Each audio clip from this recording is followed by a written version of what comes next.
Mga kapuso, ilang bahagi po ng Mindanao ang muling napirwisyo ng matinding ulan nitong nakaraang weekend. Binapo ang kalsada sa barangay Tibungco sa Davao City kaya bumagal ang takbo ng trapiko roon. Nabigla naman ilang residente sa barangay Binawangan sa Mako, Davao de Oro nang pasukin ng tubig ang kanilang mga tirahan.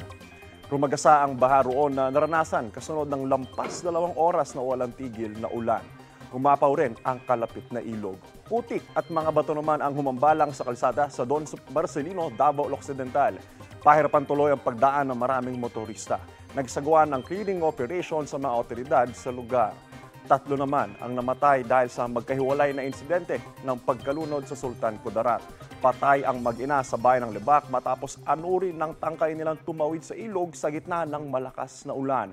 Nangunguha naman ng niyog sa ilog ang batang 8 taong gulang nang siya'y malunod. Nangako ng tulong sa mga naulila ang lokal na pamahalaan.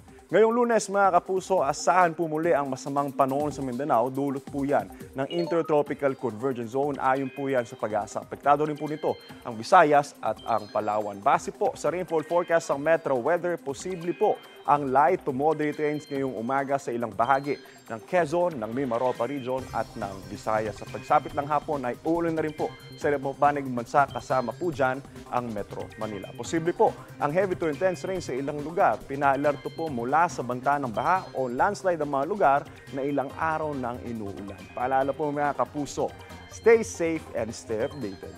Ako po si Andrew Pertiera. Know the weather before you go. Para mag-safe lagi, mga kapuso. Kapuso, huwag magpapahuli sa latest news and updates. Mag-iuna ka sa balita at mag-subscribe sa YouTube channel ng GMA Integrated News.